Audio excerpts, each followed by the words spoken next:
In this lecture, I am going to discuss coherent demodulation of binary waveforms. So finally, I have come to digital demodulations, and the first class of digital demodulation that we consider are binary modulations. So I am going to consider binary modulations. Okay, so let me delete this. Binary modulations. In binary modulations, one second. Bottle modulations, I have antipodal signaling and then orthogonal signaling. Okay, so I will discuss the subject of coherent demodulation for binary signals. So initially, let me consider binary modulation schemes, and then later on we will move on to M-array modulation schemes. Okay, so first we will let me discuss coherent demodulation for binary modulations, and then later on I will move on to M-array digital modulations. For this, we will discuss how to demodulate later on. So in this lecture and following couple of lectures, I am going to devote for binary modulation scheme, and it will be kind of convenient to restrict our attention merely to the passband modulations. So in this lecture, in digital demodulation, I am going to restrict myself to passband modulation signals, passband signals alone. Okay, although baseband modulations we consider, because once we have the result or the discussion for passband modulations, the corresponding result for baseband modulations now become trivial. So once we know how the passband demodulator works and the procedure and its performance, then it is simply extension of your passband demodulation, because we know the relation between passband modulation, passband signals and baseband signals. So the process is very trivial. Okay, so particularly the fact that even a passband modulation can be expressed in terms of a complex baseband representation. Okay, therefore once you have the knowledge about passband demodulation, or you have a demodulator for passband modulated signals or passband signals, then it is very trivial to carry out this process for baseband signals and baseband demodulation. So the general received passband waveform that you get at the receiver will be given as follows. The received waveform V of t, this is received waveform at the receiver.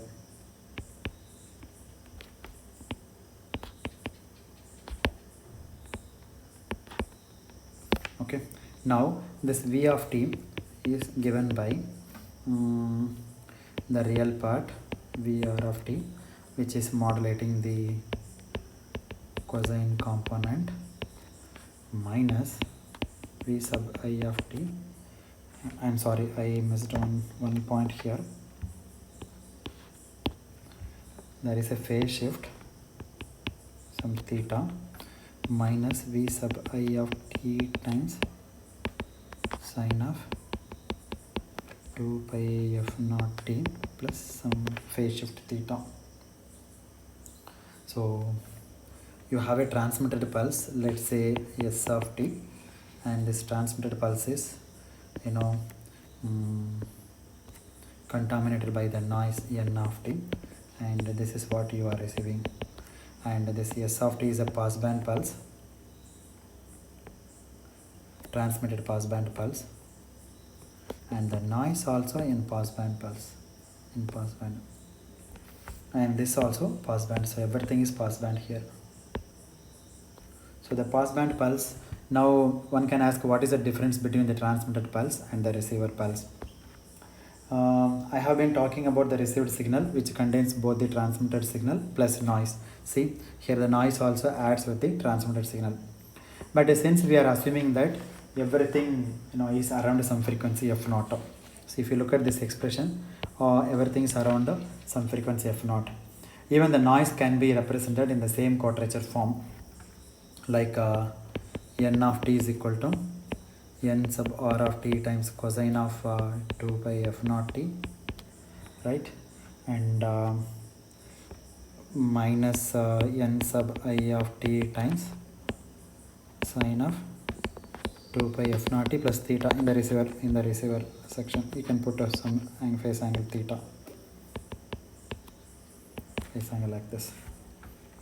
Okay, and your transmitted pulse s of t. When you take transmitted pulse, then it is going to be s sub r of t times cosine of 2 pi f naught minus s sub I of t times sine of 2 pi f naught. This is a transmitted pulse. Now if you compare the transmitted pulse and the receiver pulse, then two things you can notice. One is the received pulse contains the addition of noise and there is a phase shift theta. So two things are extra here. So the first one is your VR of t contains the transmitted pulse s sub r of t plus the noise component n sub r of t. Similarly, the V sub I of t is S sub I of t plus the quadrature component, noise component n of t. So everything else is the same as what we discussed in the previous lecture, except for the presence of phase. Now there is a extra term phase. Okay, and what does the phase signify here? It signifies that you might have transmitted SR of t in this form, SR of t. This is your transmitter signal.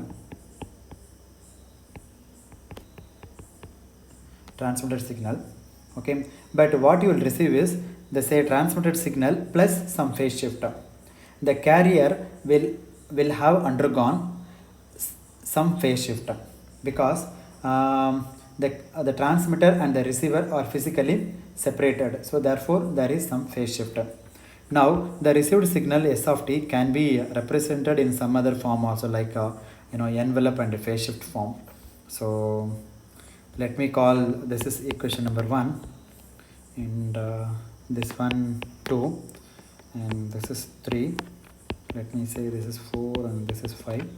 So equation 1 I can write in the following form, like the complex envelope r of t times cos of 2 pi f naught t plus the phase phi of t times the phase shift of theta. So let's say this is equation number 6. Equation number 6 is after all a different way of writing equation number 1. Basically the carrier has undergone the phase shift, and in quadrature form this is how it looks like this. So this is the quadrature form. Equation 1 is in quadrature form. Okay, and this is like magnitude and phase form here, where magnitude we know this I already discussed, square root of your S sub r square of t. No, I am sorry, V sub r square of t. Let me V sub r square of t plus V sub I square of t, your magnitude, and then your phi of t is equal to tan inverse of V sub I of t divided by V sub r of t. This is your phase. Okay, the general modulation is given in terms of r of t and phi of t. For example, if you take binary phase shift keying B, P, S, K, in that the phi of t will be either plus pi or minus pi, plus or minus pi, depending on the input pulse sequence. So here r of t is an envelope, and this r of t could be a rectangular pulse if you take BPSK, or it could be any pulse. For example, let us take a rectangular pulse like this. It could be anything. It could be anything. So for simply we will take rectangular pulse. So it could be represented in the quadrature form like this, or you can represent in terms of envelope and phase shift. So either form you can represent. Theta is the phase shift that has taken place in the carrier during transmission, because you transmit the carrier and the carrier is traveling and finally it reaches the receiver. So therefore in between there is a physical separation. Because of that there is a phase shift.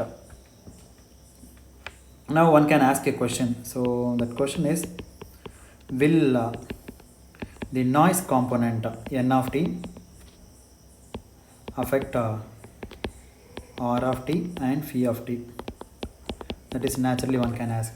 Yes, the answer is yes, because the r of t is given by, just now I have written here, square root of vr square of t plus vi square of t.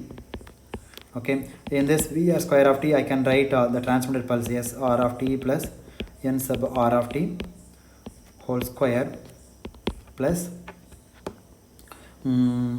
s sub I of t plus n sub I of t whole square. See, the r of t, the envelope, depends on the noise. Depends on noise. Similarly, if you take phi of t, the phase also depends on noise, because tan inverse of the real part v sub r of t divided by imaginary part. Sorry, imaginary part divided by a real part. Okay. So again this is tan inverse of v sub I is s sub I of t plus n sub I of t whole divided by, this is s sub r of t plus n sub r of t. Now due to the noise, the envelope also changes and the phase also changes. Therefore this is if this is a purely real signal, then this will be purely signal attribute, but it contains both signal and noise. If it is only signal part alone real, then no problem, but it contains noise also. Therefore the noise will affect the r of t and phi of t, because the envelope is equal to square root of vr square of t plus vi square of t. Similarly, phi also tan inverse of the imaginary component divided by real component. Therefore the envelope and phase are both noisy here. So envelope and the phase both are noisy here. It is affected by the noise. They are not the true transmitted values. They will be degraded by noise. They will be contaminated by noise. So this is the noisy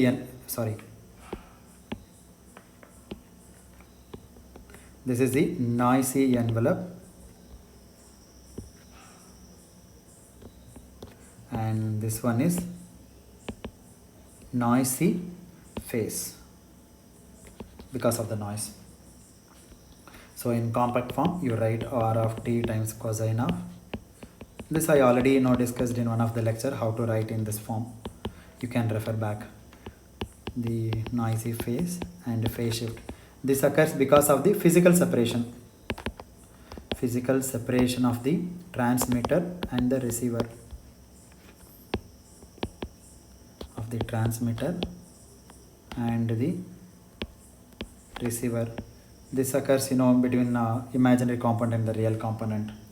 Okay, so but in addition to the noisy phase which is affected by noise, we are assuming the presence of a phase shift theta, which is essentially comes because the transmitter and the receiver are at physically different locations, and therefore the carrier proceeding from one point or one place to another is associated with the time delay, and therefore different phase shift. The source of the phase shift is, I told you, the physical separation between the transmitter and the receiver. So you might have transmitted the carrier with zero phase, but due to propagation the receiver received carrier will be with some non-zero phase. At the transmitter you transmit with cos of 2 pi f naught t with zero phase, 0 degree. But due to the physical separation, maybe let's say 1 kilometer or 10 kilometers or 500 meters, because of this physical separation there is a non-zero phase here, cos of 2 pi f naught t plus some phase, whose value may or may not be known to you. Sometimes it is known to us and sometimes it is not known to us. So in general it is not known.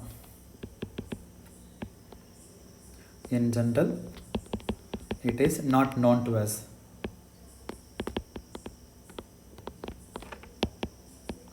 So in such a case, we need to find out the unknown phase. So even though in general theta is not known, still we can find out. And there are two situations. The first situation is like theta is known, we can employ one type of demodulator. If theta is unknown, then we can employ some other type of demodulators. If theta is known, then we call that demodulator as coherent demodulators. And if theta is not known, then you should use a non-coherent demodulators. Okay, so there is a two condition: theta is known and theta is unknown. If theta is known, you can go to coherent demodulator.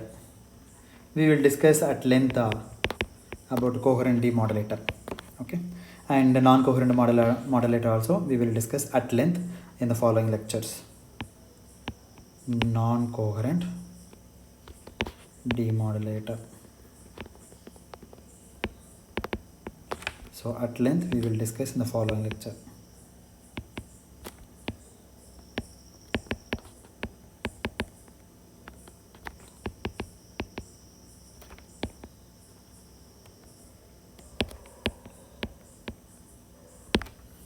Okay, now one can ask, how can theta be known to us? So theta can be known provided at the receiver you can have a carrier recovery circuit. So you have the receiver. In the receiver you put a carrier recovery circuit.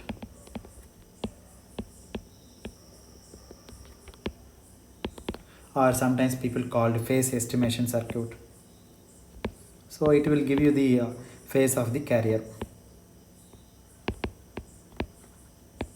Phase estimation circuit.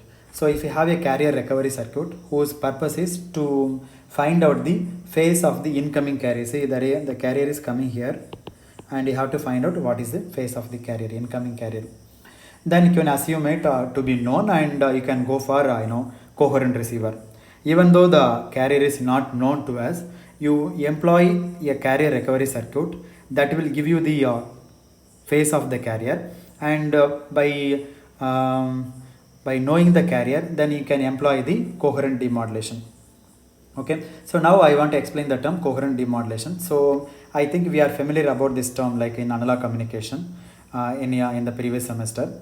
There when we talked about coherent demodulation, what we are essentially saying is that theta is known to the demodulator. So when we say coherent demodulation,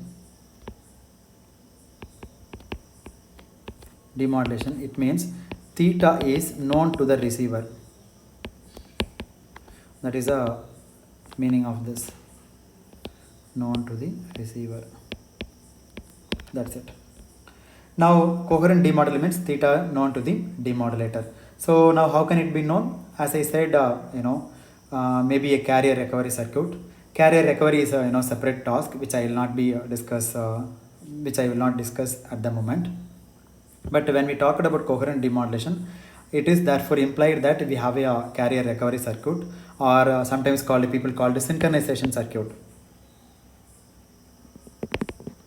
Synchronization circuit, which you call carrier recovery circuit or phase estimation circuit, whatever it is, to obtain the true value of theta as it is coming in. So in case for some reason, no, it is not either practical to do it or it is very costly, it is expensive to do it. So we will have a situation where theta is not known. In that case, what you do is you employ a non-coherent demodulator.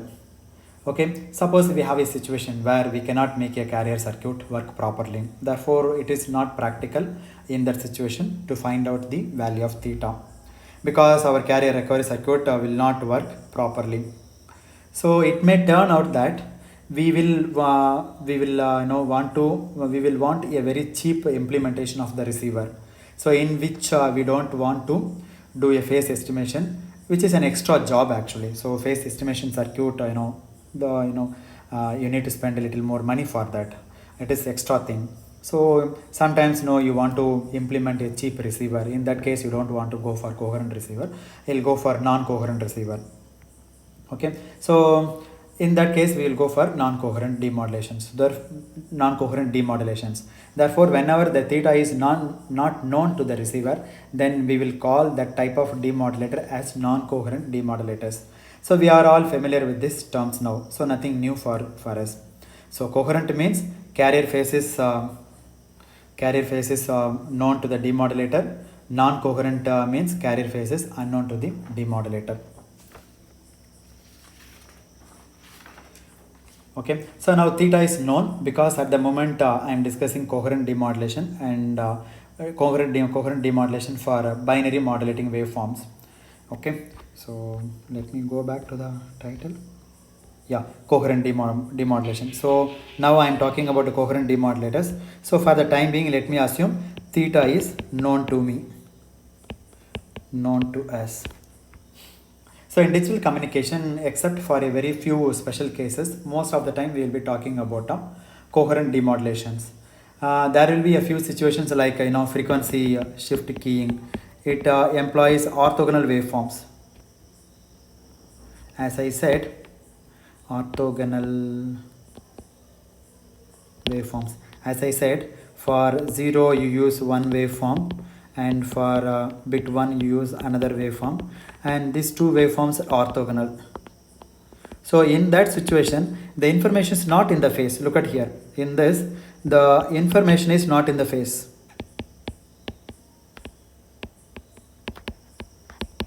Information is not in the phase. Therefore, no need of coherent demodulator and no need of estimating the phase of the carrier. Who cares? We don't want. So in those type of situations, we don't want phase information. We don't want phase information. So therefore, we can use non-coherent demodulator.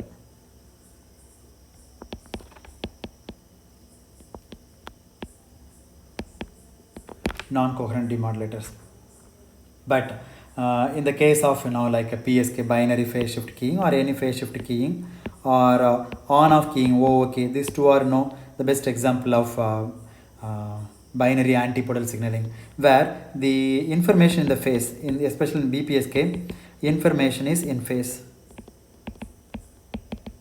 Information is in phase. Therefore, we need a phase. So we should use coherent receivers in this case. Coherent receivers. So except in FSK, where the information is not in phase but in frequencies, in that case you can think of doing a non-coherent demodulation, but the information itself is somehow embedded in the phase either directly or implicitly. Then there is no question of using a non-coherent demodulator. So we must use coherent demodulators. For example, your binary phase shift keying. So this point we must remember. So therefore, most of the cases we will be discussing the coherent demodulators.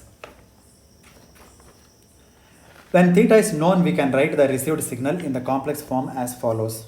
See, the V of t in the complex baseband form is V sub r of t plus j times V sub I of t. This is a received waveform in the complex form.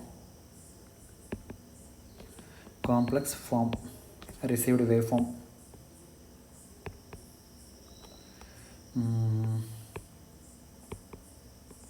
Received waveform in the complex form.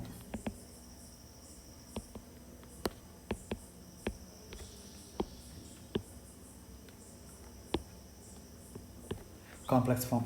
Okay, now how do I remove the phase? Because there is a phase, and that phase is done by e power j theta. Okay, this is a phase estimated by your synchronization circuit or phase estimation circuit. This is obtained from phase recovery circuit. Now how can I eliminate this phase? As I said, theta is perfectly known. I can remove the effect of e power j theta. How do you remove? By simply multiply the received signal with e power minus j theta. So therefore your Vr of t plus j times V sub I of t multiply by e power j theta, and you multiply by e power minus j theta. This and that will get cancelled. Therefore, From there onwards, I can assume that as if I have the received signal with no phase shift. So therefore, this I can think as if I have no phase shift, J times V sub I of t. See, there is no phase shift here. So using carrier phase recovery circuit, you estimate the phase of the received signal. You express the received signal in the complex baseband form or baseband complex form, and then you multiply by e power minus j theta. Then these two will get cancelled, and finally you will get a signal, and that there is no phase here. Then you can easily do the demodulation process, and from there onwards I can assume that as if I have received the signal, I have the received signal with no phase shift. So we can as well assume theta to be 0.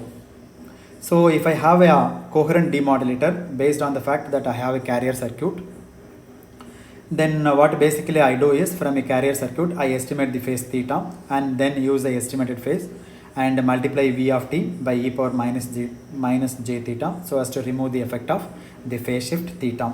And from there onwards I assume theta is 0, and of course you can do it in coherent demodulators. So in the coherent demodulator,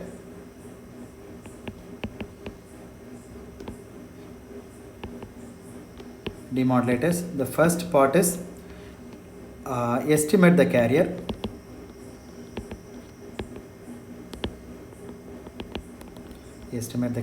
and the second part is then estimate the phase of the carrier, at the receiver, and second point is convert to baseband.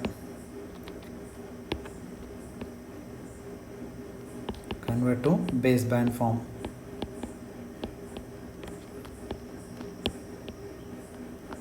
Baseband form. My neighbor has switched on the air conditioner, so it is giving noise now. Kindly bear it. Convert the baseband form, then multiply e power minus j theta, that phase, then no carrier, then go to non-coherent coherent demodulators. This is the sound produced by outdoor unit of the air conditioner. Okay, kindly bear it. My recording device is very sensitive, so it is picking up all the noises from outside. Okay, at this point let me stop. Thank you very much.